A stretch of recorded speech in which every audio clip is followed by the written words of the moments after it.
Hi, my name is Enhle Mbali, and I'm going to be on the cover of Nounouche.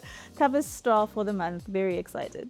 We are right now at the offices of Essie Apparel. Like most MTV, celebrities used to do, and when we were younger, this is where the magic happens. This is my space of ikigai. This is my space of God energy. This is where all the creativity of coming up with new concepts that aren't too much, but are palatable for everyone to enjoy. This is where it happens. Let's go.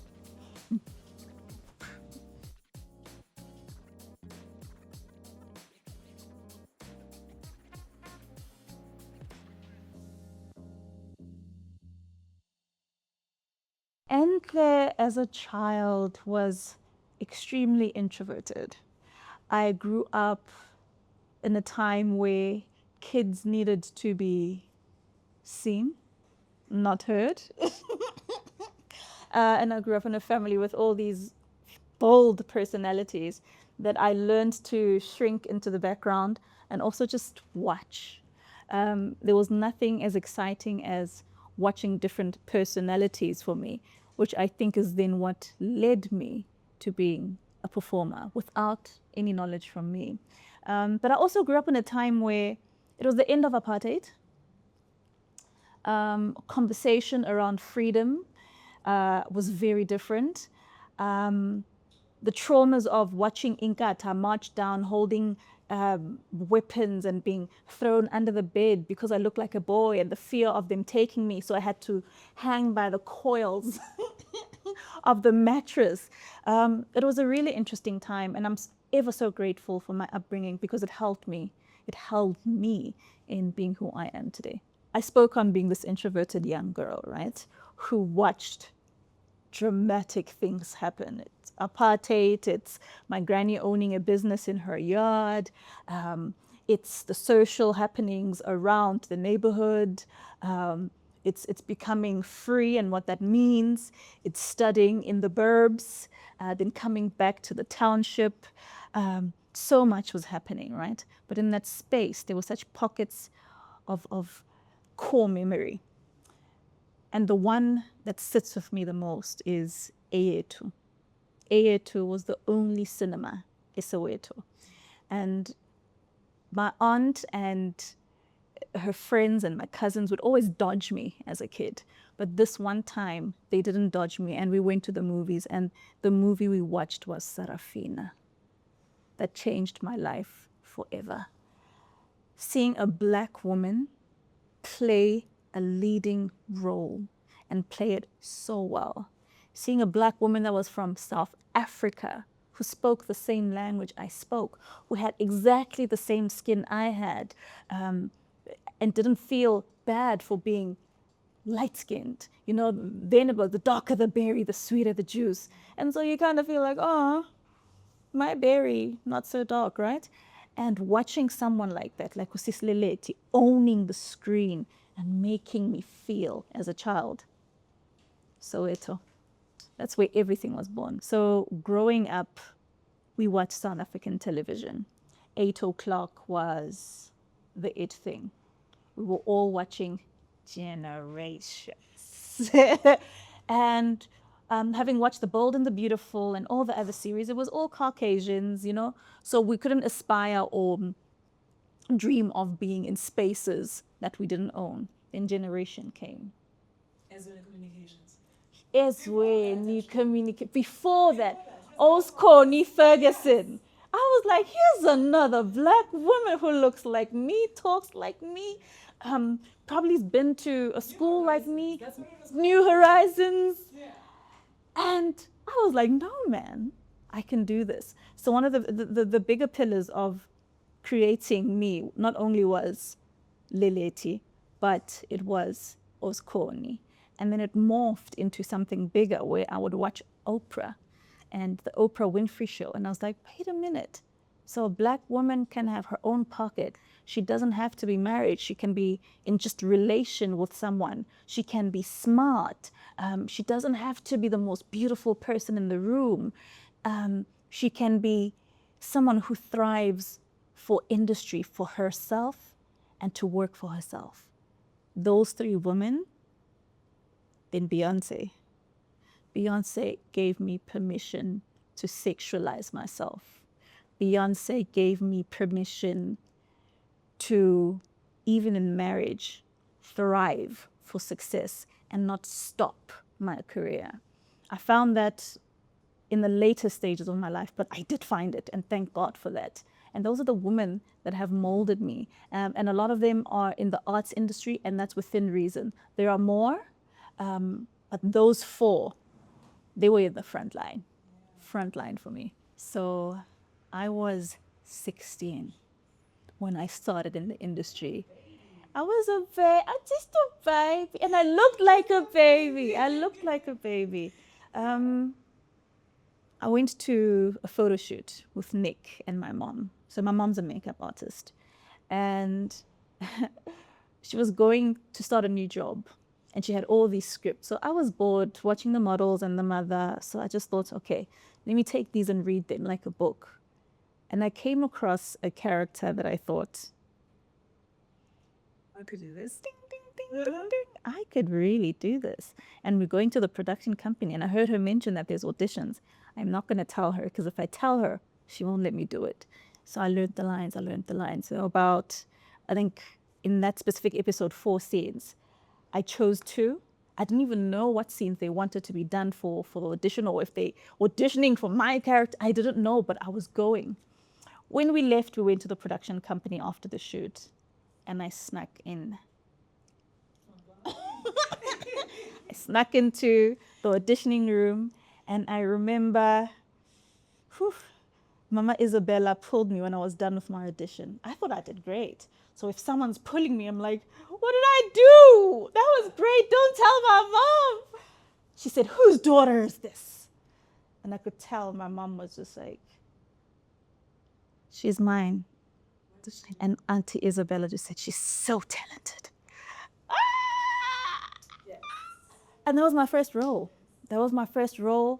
And that's how I got it. And then I knew that this is where I'm supposed to be. And it's like when the universe gives you signs when you look at your phone and it's double digits. That was the biggest double digit of my life, because God was saying, this is where you are supposed to be. So the first day on set was extremely exciting. And I know a lot of people are usually nervous, but I had school prior. I couldn't even concentrate. If you asked me what the teachers taught me day before, I had no idea, because I was with my script. I was jotting all kinds of things. And this is stuff I studied afterwards. I was character breaking down. And this is a character that was there for an episode.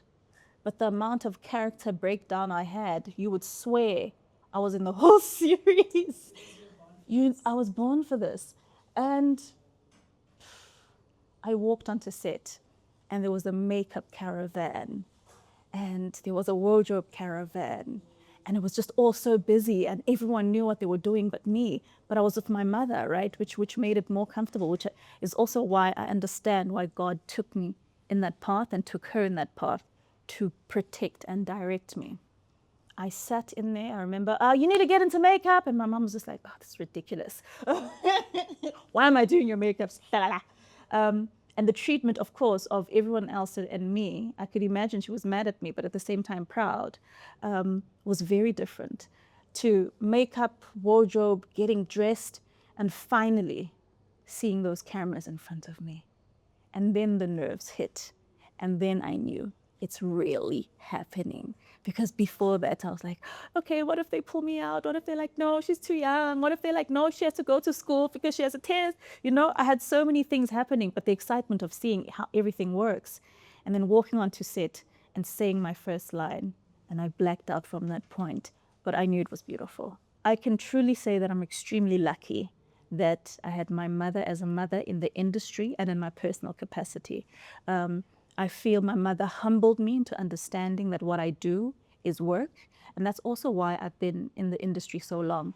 The lights never excited me because I was around them all the time. The celebrity didn't excite me because I was around them so often. So having a mother that says, yo, you will be offered drugs. You're a beautiful girl. It was probably the first time my mother said, umuhle. And I was like, ooh, okay, must be true. There will be men who want to audition you on the couch.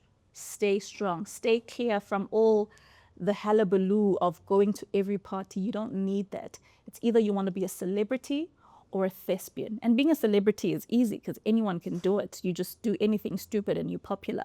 But being a thespian and an artist means you need to respect your craft. Yes, it comes with the fame. Yes, it comes with all of that stuff. But you can direct yourself to a place that makes sense for you with regards to longevity and just self-respect. Don't sell your soul. So my dad was a bit of a rolling stone, handsome man with his human era, right?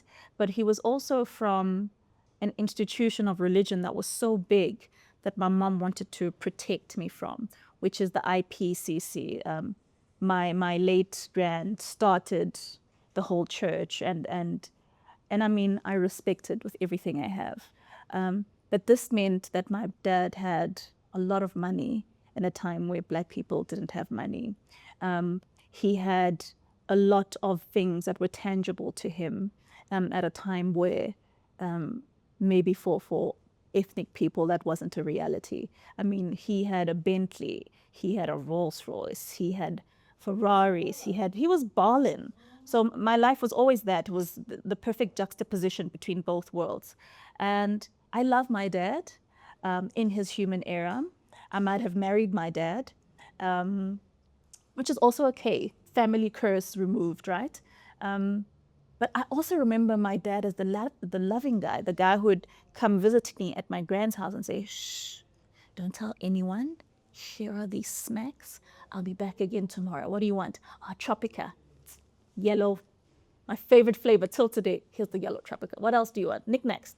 I'll get you something else. Let's get you Simba chips. So he really did try, knowing that he wasn't the best human in the world. He did try and be present for me. And I remember little moments where he picked me up with my mom, and I'm just like, what the hell car is this?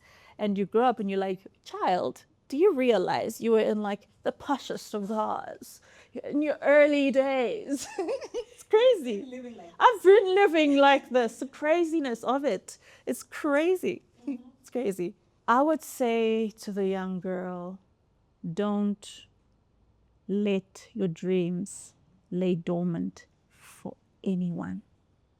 Not one person deserves for you to give who you are up. I would say chase your dreams with all vigor. I would say don't lose yourself. You don't need to. You don't need to pretend to be someone else. The journey might take longer because the world is only palatable to what's packaged perfectly. Be yourself. You know your journey, stay true to it. Work. There's nothing as important as working hard. You know, I've found people who come here and watch me either sewing or beading or whatever the case is, and they're like, you do the work yourself. And for me, it's always been a yes, you have to do the work yourself. You have to understand what you're doing. It's important to hire a team, obviously, to expand, but it's so important to put in the sweat and blood. You're a princess, yes, sure, but even princesses need to work hard to get to where they want to be. Even queens need to work hard to get to where they need to be. So sharpen your artillery before you go to war. Fame has taught me that I'm really just the girl next door. Fame has taught me that I really am not the girl who wants to wear makeup every day, but I do love to dress up. Fame has taught me that everything that my life has taught me in the form of lessons has come to meet me right now in the crossroads to where I want to be. But fame has also taught me that I want to retire in a farm of my cows and my goats and my peacocks and, you know, my carts and the corn that side and the sunflower that side. But it has to be by a beach, so I don't know how God is going to answer that. But it's taught me how okay I am with being in the silent moments of lives and being with myself. It's taught me that not everyone is there for the right intention. It's made my spirit of discernment so strong that someone can walk into a room and I immediately know, am I giving them Enhle Mbali? And I'm grateful for all the lessons I've gone through publicly because it's exercised my spiritual muscle so much that you can't compete with it. It's strong. My creative choices are deeper than surface level constantly. And everything I do always has some form of messaging. And I think sometimes people stay at the surface and they won't quite get where I'm going. My bridal capsule that's recently come out just now. People just think, oh, that's a great idea. Yes, we didn't see you migrating that way. But for me, it's saying, I've always loved love. I believe in love. I believe in the institute of marriage. Growing up, I would tell people, I don't want to get married. I don't want kids. I'll get kids when I'm 50. I'll probably adopt. And life showed me otherwise, that we plan and God goes, you're cute. You're cute. But that capsule for me is encapsulating of, I'm going to do it again. And I love it. I would definitely get married again. I would definitely get married again. I'm wiser, smarter, emotionally well put, and I've healed a lot of my inner girl traumas. And I think it's highly imperative that when you do get into the constitute of marriage, both man and woman, you need to have dealt with the little girl and the little boy. You need to have learned tools of communication, tools of conflict management, tools of boundary drawing, and know when it's good for you or when it's not. You know, I've realized that the things that are personal to you, you can't give to people. So the relationship I'm in right now, I'm not going to give to you. And it's because of that healing that I understand that I don't need to prove to you that I'm in a relationship and I'm extremely happy with it, to show you who it is, why it is. It's mine. And that healing taught me that if you care for something deeply, you keep it close to your heart. And when you need to let it go, you let it go. So that journey of healing has taught me that, one, but it's also taught me that, like I said earlier on, that muscle of spirituality, my relationship with God is deeper because I've been on the floor and He's picked me up just to say, was it comfortable when you were there? It's like, you know, when you're so sick, you don't want your bed, you just want to be on the bathroom floor where it's cool. And emotional and spiritual healing is just that. All you want to do is be on the toilet floor crying till you feel better, so till the pain is gone. And God did that for me. And then He said, hey, I can only help you if you help yourself. So I got a psychologist, I got a psychiatrist, I booked myself in for psychiatry. And I've got a life coach. And I'm able to just be, because Enhle is at a different level than Mbali was. And I'm ever so grateful that Enhle was brave enough to take Mbali's hand and say, I know I left you at 13 years old, but with your permission, can we go through this together, since I now am in a better place and we can laugh and dance together? And that's where I am. This is a sad one for me to actually articulate. And, you know, often we're told to be media prepped. And there are times where I just let myself be, and this is going to be one of those times. Black woman, no one's out there to save you. Black woman, very few people care about you, and those who care are scared to be your savior. You are your own prince. You're the only person that's going to save you. The world is going to hate you for standing up for yourself, because they think you don't deserve that. They feel you deserve the strong that Black women are, of taking pain in, because Musadi utara tipa babubahaling. No, don't be that. You deserve to be soft. You deserve to be in your feminine, which is something a lot of people have been saying. And I think that's how I'm going to articulate it, so there's understanding. You deserve to be loved correctly. You deserve to love correctly. you deserve to be that baby. You know, when you're with a man who's balanced, you just become this little baby. You're just like, hey, baby, oh no, I really can't reach for the stuff at the top because I'm short and you're taller. And he's just like, okay, it's fine. I'll drive there 30 minutes just to get you that jar. And it's the beauty of healing, because then you allow yourself to be feminine. You allow someone to be masculine. If they're doing it correctly, you will let it happen. So I don't want to stay on this topic too long because I'm going to divulge too much. We're going to move. But I don't think it was hard finding love. I think it was hard finding the right kind of love for me. I found, for me, men who saw me as marriage material until I say, no, actually, I don't like it that way. And then they're like, okay, she has an opinion. She's strong. She's intelligent. She's able to give me business advice. And then they're a bit threatened by that. I have a soft strength, and I like it. I have a delicate strength. I walk into the room and I don't force people to respect me. It's innate and it's in me. And finding love with someone who understands that one day I'm going to wear a really short pair of pants because my sexuality is a part of me, and the next day I will look like Magoti because it's also a part of my style and I love Japanese fashion. Today I will say, no, baby, I don't think that. And tomorrow I'll say, oh, that's a great idea, because I'm not one-dimensional. And I think as soon as men, black men, we love you, love us back. There's no need for you to hate black women the way you do. Black women raised you. Black women raise you, but you break us. And I'm not for it. And I think once you find that, love finds you. The universe then opens up to the frequency, funny enough, that you're at, and you find what's right for you.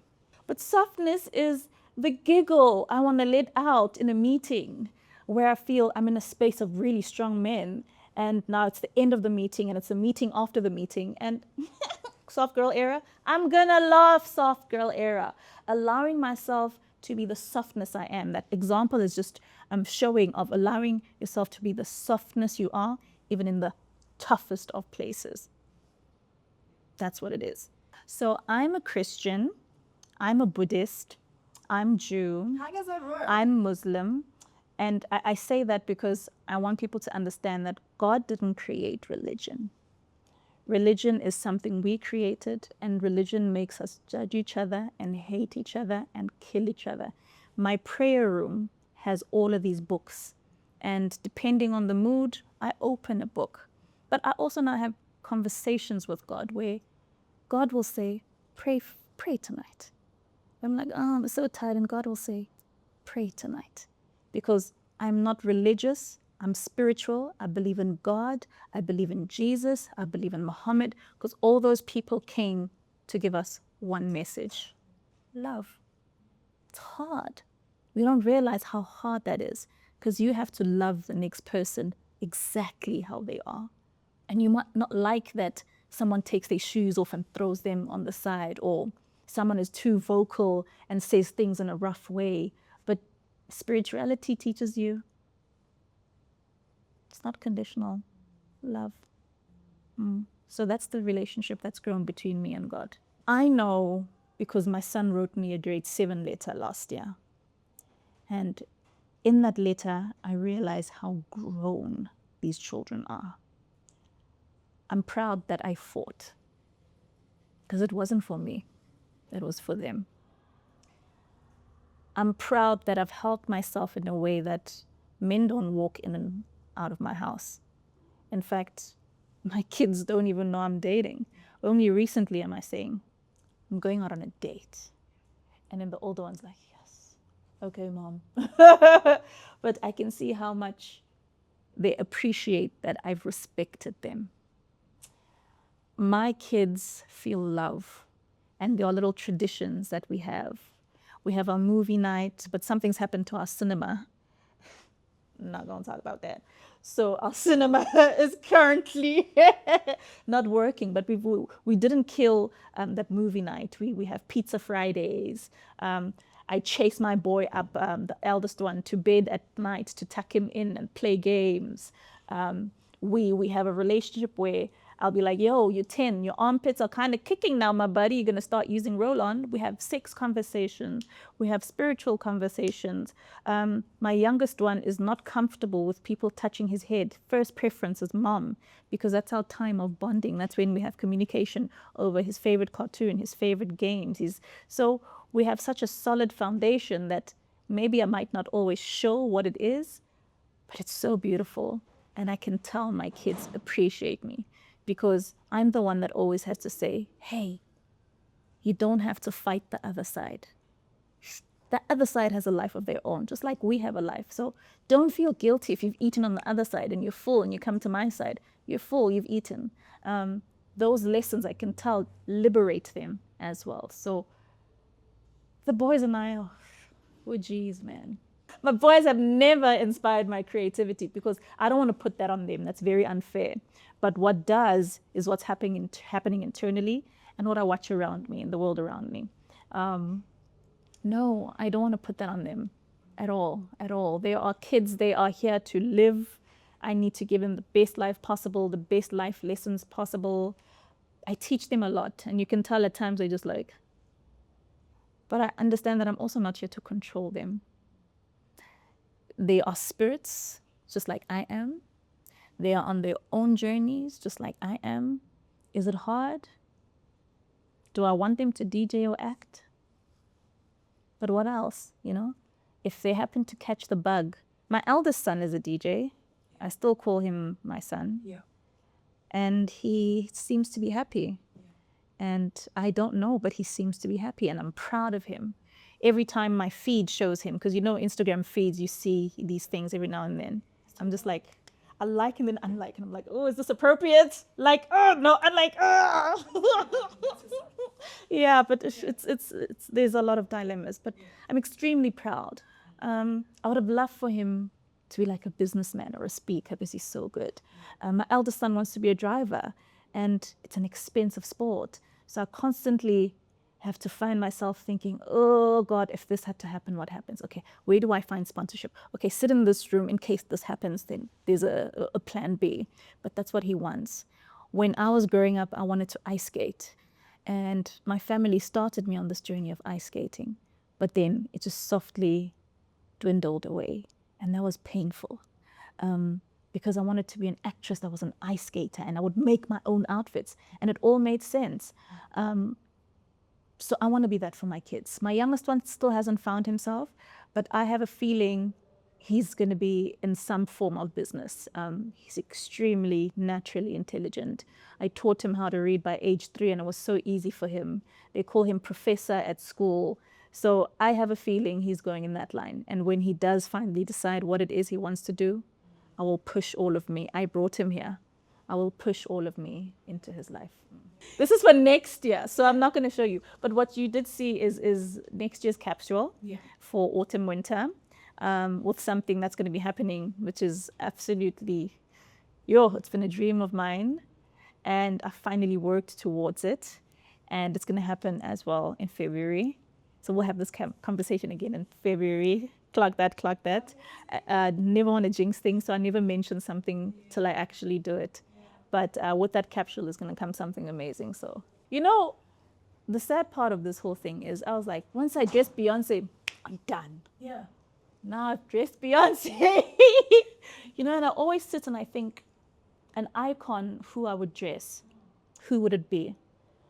And I want the universe to open that up for me. I also want to be proudly South African. So there's an artist I have been eyeing that I'm not going to say with my mouth, but I think we're all thinking it. I think you should say who they are. So gotta make it happen. Yeah. I'm going to wait for the universe to do this. When I first started in the fashion industry, I dressed KB, Rock Lefatshe. I think I was 15 years old, where I made clothes for her for the Divas concert. And for me, giving people the feeling of what she encapsulated in the idea she had of Africanism, but in color, and we executed it so damn well. every single item I make, when I see someone post and tag me. Yeah. That's So I've gone from big stages to just Osteboho wearing an Essie Apparel. And Osteboho said, I'm going to save up. I'm going to get this 10K. I'm going to get that piece. Or someone was like, I am paying 100K for the work that was made on that outfit. It's done for me. I've put in my God energy and someone has said, you're worth it. What more? I couldn't express myself as freely as I want to. Sometimes Africanness can close you in, right? And the construct of culture. But culture's morphed. And I see that with my partner now who'll just like bring in the sexiest thing and says, I can't wait to see you wearing this. And I'm like, what? This is new. And it's given me permission to be fully me. It's given me permission to say, no, but I like this. If you're uncomfortable, that's a you problem. It's given me permission to give women permission to be all parts of themselves. If today you feel like wearing boyfriend jeans and a crop top, that's what it's going to be. Be you. Can I give you the space to be absolutely who you want to be? And that's why you will see the Enhle you see now. She's a lady. She is a bit of a tomboy. She doesn't care too much, but she does care. And when she washes up real nice. I don't have a lot of friends in the industry, but the ones I do have are real people. Industry girls they're really nice people, but I'm not very trusting.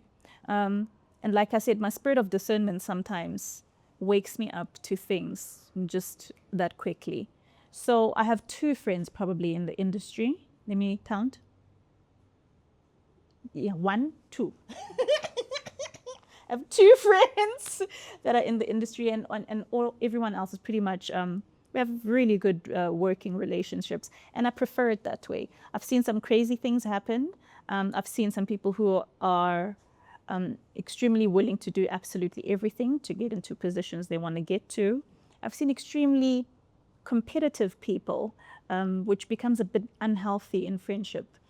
I don't think you want to be in a space where you're fighting your friends to get to a position you want to be, or having people be under me even, or above me, or any of the above.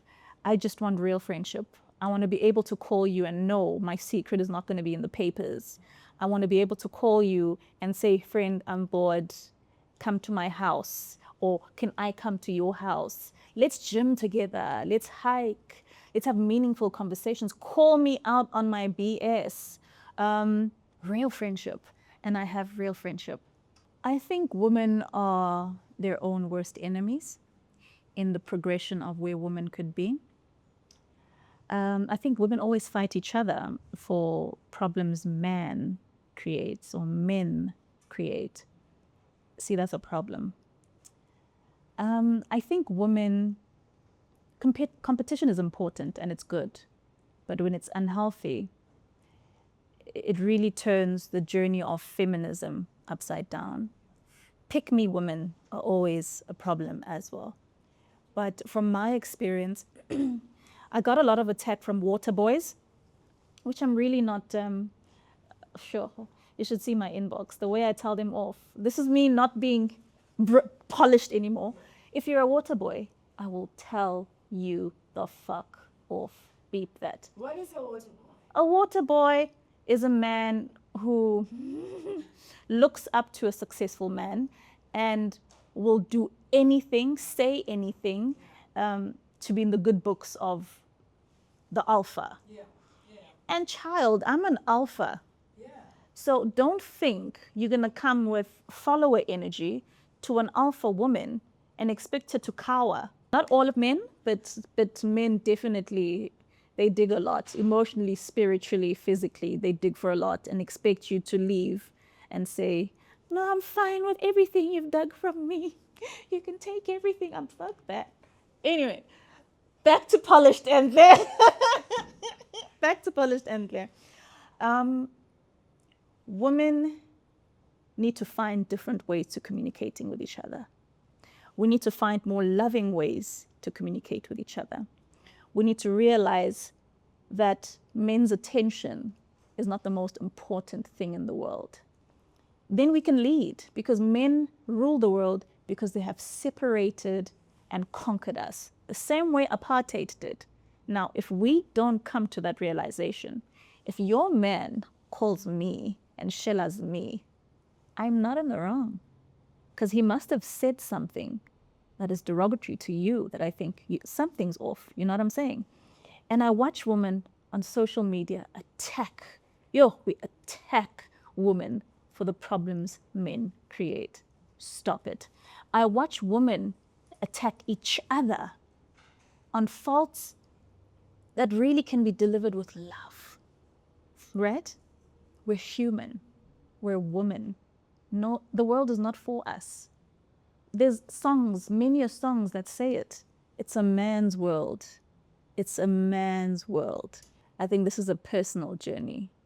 And it's each individual that needs to come to that realization. I'll give you an example, and I'm not saying this should be okay.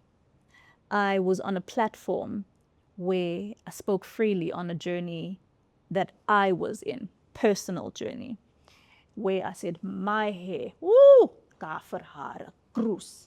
See, it's a personal journey. But what women then did is personalize it for themselves. Once you start treating Bonnie for what Bonnie is, Bonnie, when she grew up, people would say, you're in don don don don. And that's her personal journey. You know what I'm saying?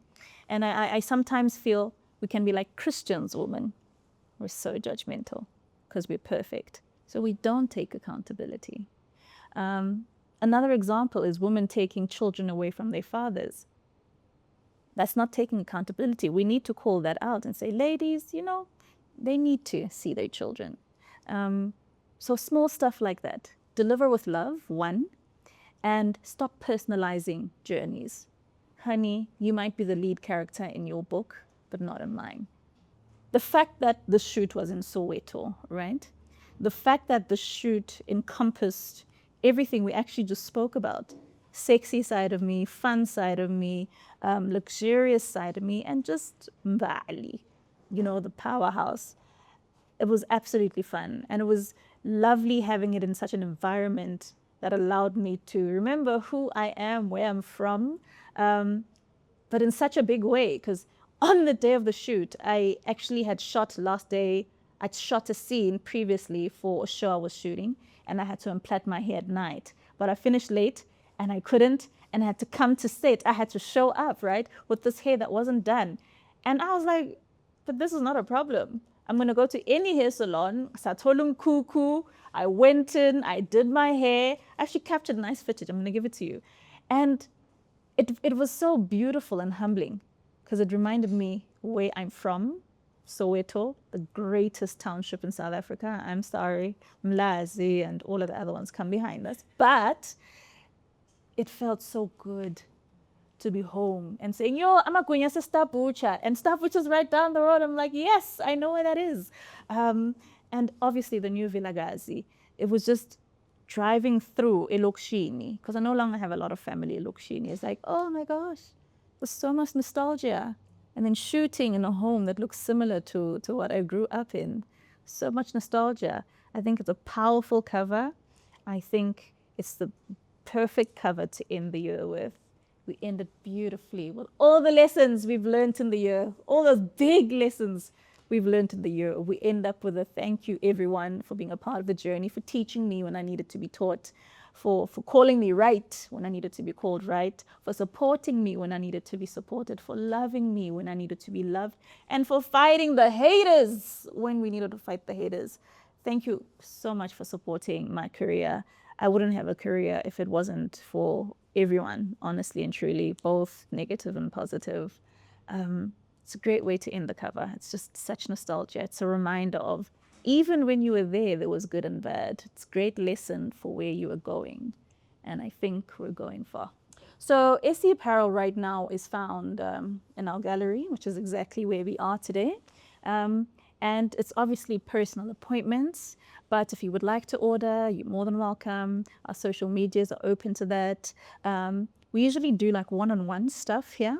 So we'll have clients that walk in, we have our own private time. If they prefer to have champagne, we have champagne. If they'd like coffee, we have a coffee for them. And we really just create a capsule. And I think what we've been doing more than anything is rearranging people's closets, which I'm not complaining about. It's a great clientele to have, and it works so perfectly. So yeah, let's do this. And next year will be available. Happy December. Happy festive season. And for you who doesn't celebrate Christmas, happy festive. And for those who do, Merry Christmas and a Happy New Year. Spend time with family. You don't have to be drunk every day, but yes, enjoy your drunken states. But spend time with family. Make positive and core memories. We don't have a lot of time where we are, and when we do get the time, we make the most of it.